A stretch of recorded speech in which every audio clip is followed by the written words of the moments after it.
So, you have ventured in the forest, eager to explore. And now the winding fairy path shall guide you to my door. This magic moss and shrubbery, 3 decades in the making, are ready, set and fully charged to get your fandom quaking. So, fly, fools, come hither to discover, meet and play. Your hero is approaching, just mere seconds away. Ladies and gentlemen, please welcome Daniel Gillies.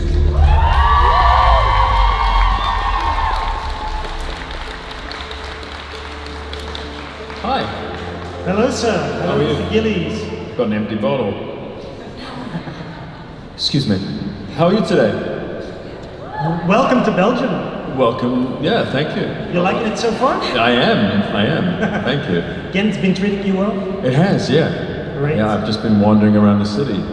Perfect. Thank you so much. It's a lot quieter today, isn't it? It is.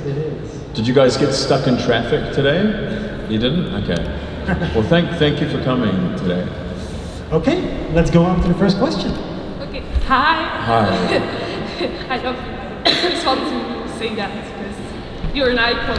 A little closer to the mic. You're an icon. That's not true. Yeah, you are. Elijah is no, I'm a slob. Okay, if you say so. Thank you. Okay. So if you were Ask my children if I'm an icon. My son, my 7-year-old son would just be like, not an icon. Okay, so if you were to swap bodies with somebody for a day, who would it be and why and what would you do? If I could be buddies with somebody? No, swap bodies. Like be somebody else for a day. Oh, swap bodies. Yeah.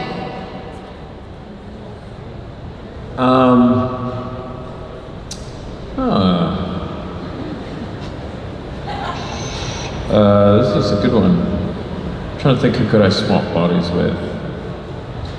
I don't know. I feel like I'd like to swap bodies with Will Ferrell's wife. I think Will Ferrell is amazing. Not to make love to Will Ferrell, but just so that I could be around Will Ferrell and listen to him make jokes all day. Okay, I get it. Yeah. It's funny, so. Maybe one of his children. It's weird that I become his wife. Maybe one of his children, or one of his friends. Okay, thank you. Hi. Hi, good morning. How are you doing? I'm sleepy. If I'm honest, I made the mistake last night of coming back to the hotel. Excuse me. I thought, well, I'm not even tired, and I don't remember lying down on my bed, the jet lag, and I just fell asleep. So my body clock is weird. So forgive me. Oh, no problem. So my question is, what was your best backstage moment with your fellow actors with the Vampire Diaries in the originals? My best backstage moment was probably when I got the call saying that my daughter was being born. Phoebe and I were about to film a scene, I think it was season 1, and I got the call saying that I had to go to the hospital because my daughter was being born. So that was probably my best moment. Yeah, that sounds amazing. Thank you. Thank you. Hi. Hi. I was wondering, before you got into acting, who was an actor or an actress that you really looked up to? Marlon Brando. Yeah, I just thought the variety of his, I'm not, a lot of actors will say that, unfortunately, but there's a reason why he's comes with such gravity and reputation, is because the variety of his work was so interesting, and I felt like he was such a poetic storyteller. I also love Anthony Hopkins, and I just loved anybody who sort of brought something very interesting to the work. You're asking me what actors I like as I was growing up, right? Yeah. Those really, Marlon Brando. Who else did I love? As I've gotten older, there's far more actors that I love, and a lot of them are my age. But Brando was really the one. Yeah. Thank you very much. Thank you very much. Hi. Hi. Your castmate Nate does I wouldn't say really amazing Elijah impression, because I would actually say it's a very poor Elijah impression. Exactly. And here's what I resent about the impression. Because there's two things I resent about the impression. One is that if you're going to do an impression, it ought to be good. Two, if you do an impression, you must say that it's because he's doing an impression of Elijah. But whenever he says he's doing an impression, he says, this is Daniel Gillies acting. And I think, I'm like, he's recently seen other works of mine, and I think now he knows that that's just what I was doing for Elijah, but I think that's how he thought I acted, like for all my characters. But yes, are you gonna, the third thing I'm gonna say is, if you're about to ask me to do an impression of him, is that what you're about to ask? Yeah, I was about to ask if you're going to do an impression of him doing an impression of you. No, I have too much dignity. but thank you for asking. All right, thank you. Thank you. Hi. Hi, if you were to dress up for ComicCon, who would you dress up as?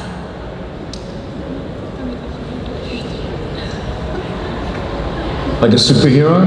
Yeah, anyone you want. Man.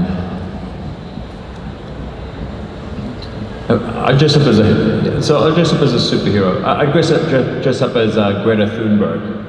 Okay. Thank you. Good idea. Hi. Hi, so nice to meet you. Yep. We are with Sue, so she's gonna ask a question for us. Oh, beautiful. What is one of your favorite moments with Joseph Morgan? Usually when I'm saying goodbye to him, it's just like, because he's getting out of there, I'm like, I've had enough. I'm like, how much time do I have to deal with this dude today? I'm like, thank God. Okay, yeah, see you later, mate. Goodbye. It's my favorite time of the day with him. No, I love him. I actually, I've had beautiful moments with Joseph. And actually, we used to, when we were filming, we would often go back to his dressing room because he had a TV all set up in there. I didn't set up anything in my dressing room.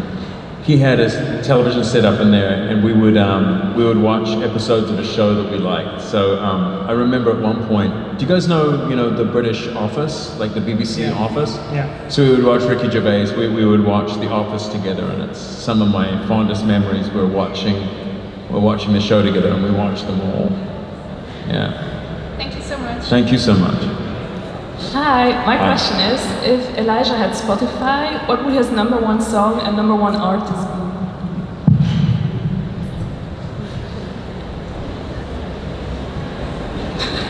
I don't know. Like obviously, like there's the obvious choices, like that he would like Vivaldi, and he would like, I mean, because he's lived for a long time. But I mean, it's kind of amusing to think of him liking Kanye or something, or and liking Power, or that he likes 50 Cent, whatever, Jay-Z. I like him, like hip hop, or even just like I'd love it if he liked bad music, like if he likes Justin Timberlake, like bad music. What would Elijah like? I think he would admire the poets. I think he would admire people like Bob Dylan, and I don't think he would. But trying to imagine him singing along to Dolly Parton or something while he's in the shower, it's pretty amusing. I don't know. I mean, I see him leaning more classical.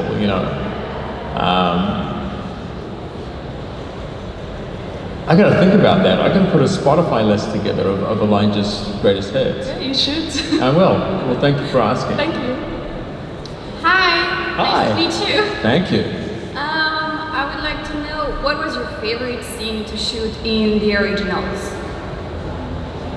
So I get asked this every day, every single con I do, every time, and I never ever have an answer for this that I find satisfying. And I've made stuff up, and I don't really know that I had a favorite scene to shoot.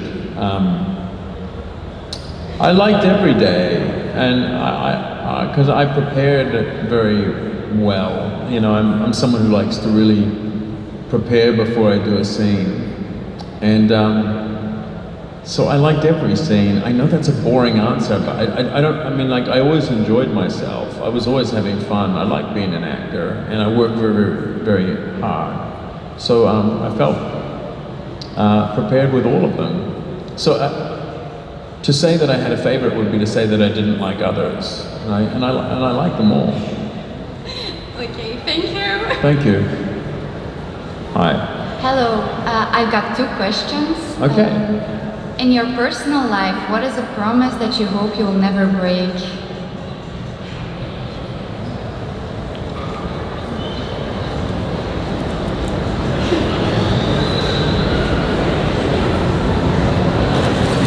Well, we all break promises. That's like one of the things we do. I think that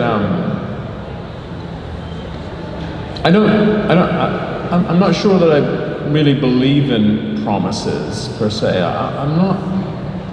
Sorry, you got me thinking really philosophically about this one. What I love about people is that they make mistakes, and then you ask forgiveness. You know, I don't know. Like, I'm trying to think about a promise. Because what are the big promises you make in life? You say you're going to marry somebody, and you make promises before your friends and family. Well, I'm divorced. You know, and I don't consider myself an evil person because I'm divorced. It's just a phase of my life that ended.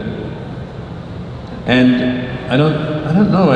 I don't really make verbal to me, promises don't mean as much as behavior. You know, I'm saying.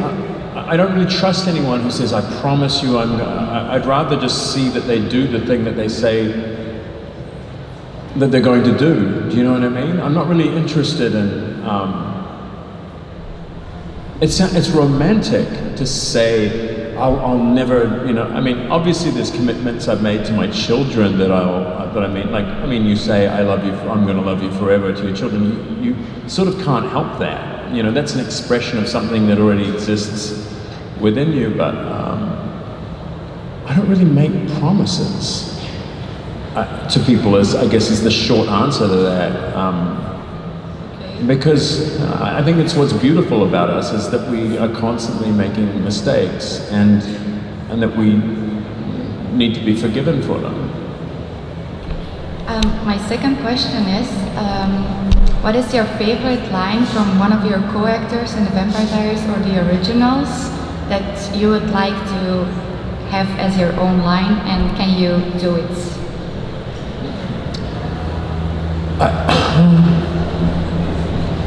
I can't remember. I wrote most of my own lines. Most of them. And I still can't remember them, which is probably why I've forgotten them.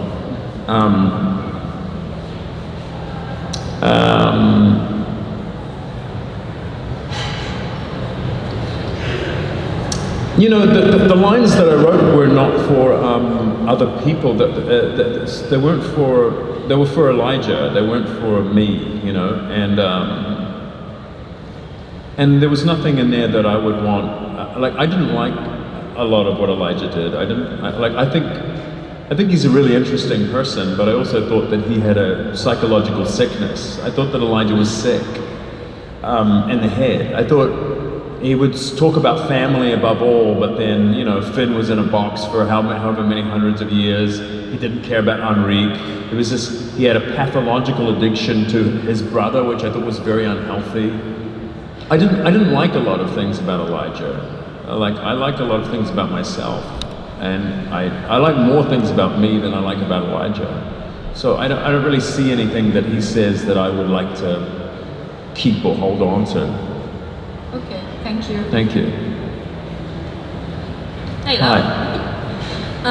Do you have a tip in life for a girl with the name Rebecca who actually has a half-brother with the name Niklaus? Can you say that again? Do you actually have a tip in life for a girl with the name Rebecca who actually has a half-brother with the name Get out of Niklaus? there. Just get out of there now. You're in great danger. Get out of there. That's it. That's my tip. Thanks. Hi. Hi. Is there like an underrated movie or show that you're in that we should watch? Like, this is really something you should. Well, that's very gracious of you to ask, and thank you. I would say that the thing that I'm most proud of is that there's a movie called Coming Home in the Dark, Yes. which is I think was the best movie of 2021. I thought it was the best movie. Like, it's a thriller, sort of horror thing, but it's not like a typical horror. It's about these bad men, and I'm one of them, who take this family on. They sort of kidnap them essentially, and you don't really know why they're doing it for the whole movie, and then you find out as the movie goes on why they've kidnapped this family. And it's a beautiful film. We made it for no money. We made it in New Zealand, and we shot it all at night, and I'm very, very proud of it. It's called Coming Home in the Dark, and I will come and spank you all if you don't watch it. All right, I know what. Not in a sexy way. I'll spank it. Yeah. Thank you very much. Thank you. Have a nice day. Thank you. Thank you for the question. Hi. I just wanted to ask you, I know it's going to be one of your older movies about captivity. If it was hard being in the mindset of a serial killer, I mean, you were pretending to be a serial killer while also being captive along with the girl? Yeah, that was a difficult experience. We shot that film in Russia, in Moscow actually. And it was with a director that I deeply admired because he had made 2 Academy Award nominated films. He had made The Killing Fields, and he'd made one called The Mission. His name was Roland Joffe, and I admired him deeply. And it was my first time being the lead in an American film. You're filming this? Yeah. Turn it off. Right. Because I'm going to say some stuff. I'm trying to figure out the most politically correct way to deal with the answer.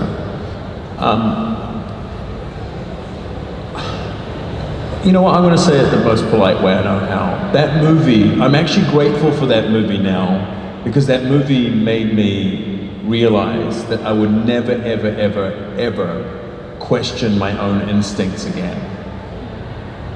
I mean, I was eager to do that film, and I knew something was wrong with the way that that we were being led. And thank God for that film, because that film absolutely sort of, it hurt me. And the most painful thing about that film was that there was, I was told, and we were told, sort of not to trust our instincts. And it's the worst thing that you can do, I think, when you're working with artists. And unfortunately, that was the way that movie played out. So to me, the characters weren't that difficult. The way, I showed up on set thinking I should have a beard, he should look homeless, he should look weird and strange, and like, we should believe that he's in the dungeon, do you know what I mean? And they were like, no, don't do that, and it was all sort of downhill from there. And the problem with movies is actors get blamed. When a movie sucks, it mostly isn't the actor's fault, but we're the ones who get blamed. And I think it was good for me to be quite young and to have that experience, because I learned really fast. I was like, don't ever do anything again that feels so incorrect. So that was the most painful part of making that experience, not the character. Thank you. Thank you very much. Thank you. Okay, hi.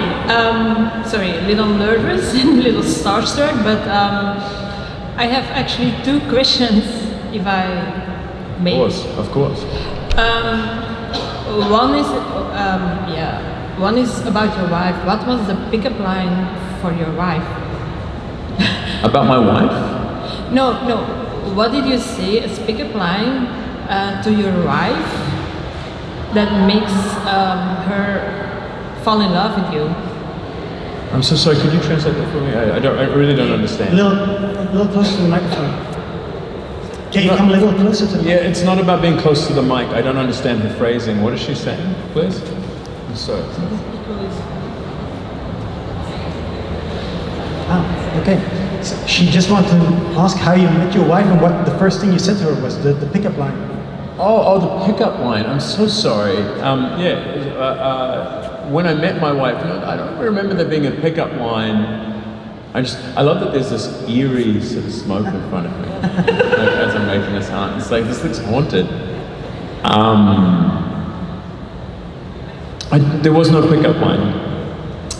We met each other at a bar, and we haven't been married for 3 years now, correct? So yeah, we're divorced. So this is.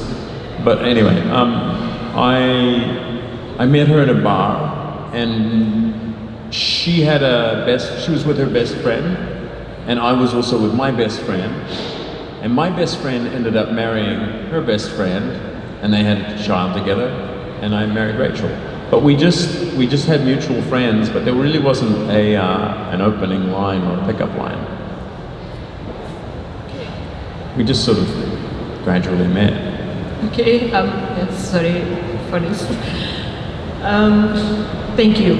No, thank you. Hi again. Hi, Joanna. So sorry you got stuck up with me again. You must be sick of me by now. No. By the way, I actually saw coming home in the dark multiple times. I'm safe. But this is a question from my mom, actually. She asked it me yesterday evening. Sorry, darling, I can't hear you.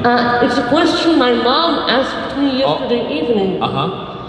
In the episode Ne me quitte pas, Elijah is playing the piano. Do you play the piano yourself or any other instrument?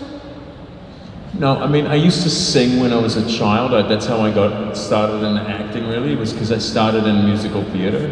And when I was a boy, I was in choirs and I sang all the time, and I sang in musical things. So I was a singer, and I can sort of read basic music, but not really.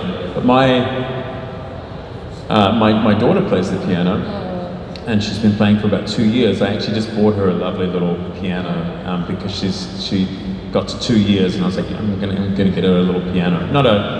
It's an electronic one, but it's nice. Also, my house can't fit a piano. But no, my daughter plays. My father played. I never played the piano. I just pretend to as Elijah. Thank you. I will tell my mother tonight.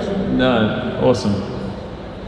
Hi. So you were in the Spider-Man movies with Tobey Maguire, and I was just wondering if you have like a favorite Marvel character or movie.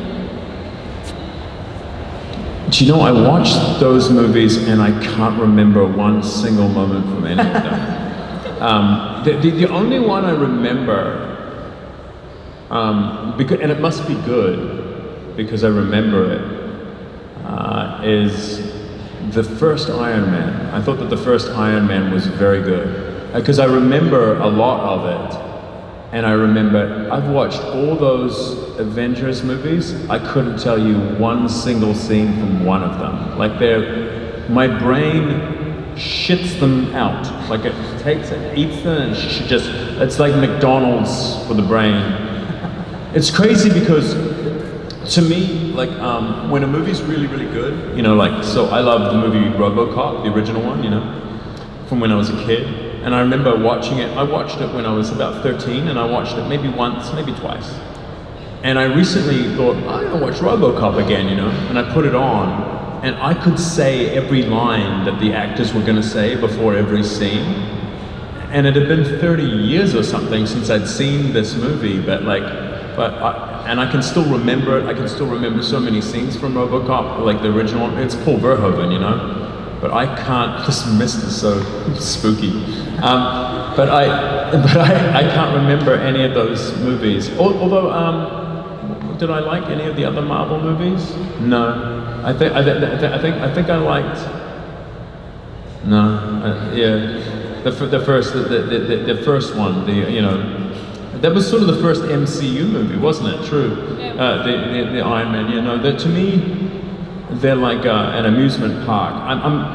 I guess just my taste. I like things that move the soul. that make you. I like questions, but in the MCU universe, everybody's immortal. Like they can't get hurt. Do you know what I mean? And it's not very interesting to me if people can't get, if there's no real conflict when people are like gods. You know, that they move like gods. So, yeah. Thank you. Okay, final question. Hi, I have two questions. My first question is, who played the most pranks on the other cast members and annoyed the other cast members? We're not really a very pranky bunch. We were just, we just were having a very lovely time because we enjoyed each other so much. We loved each other so much. So it was very funny. We weren't like a Japanese comedy show. We were more like we were just enjoying each other. And my second question is, who is an actor you would like to work with?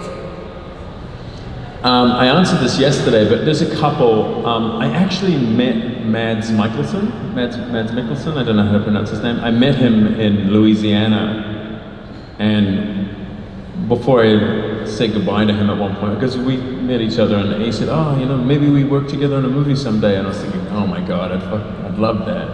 I love Mads Mikkelsen. I also love Anthony Hopkins, but how old is he? He doesn't have much time. And I love Olivia Colman. I love the British actress Olivia Colman. Thank you. Thank you. Okay, guys, thanks. I got one final question. Yeah, of course. Yeah, someone asked me, how do you always look so good? It's bullshit. I don't. That's not.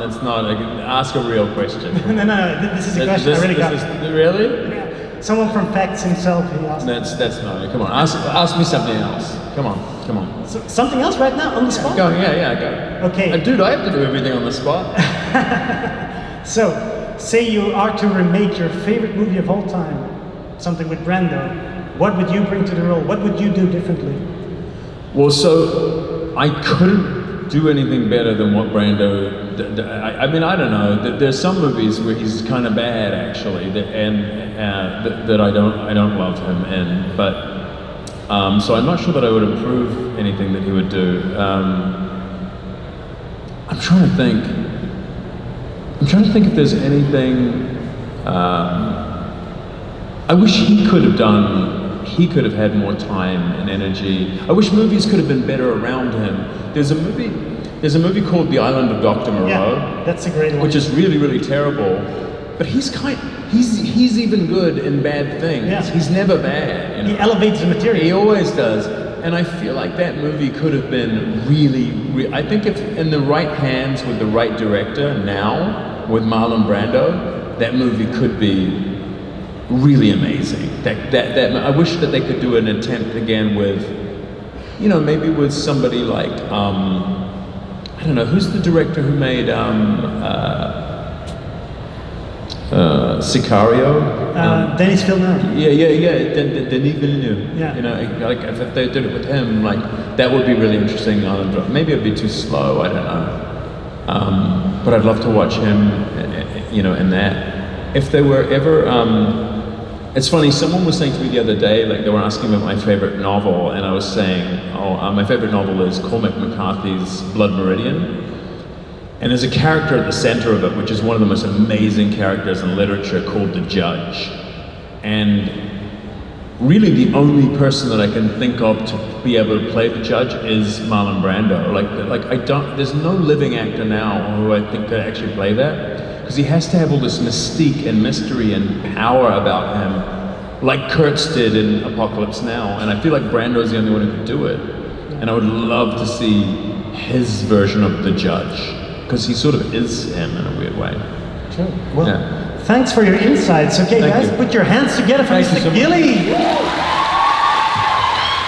Thank you so much, guys. I've had a wonderful time here.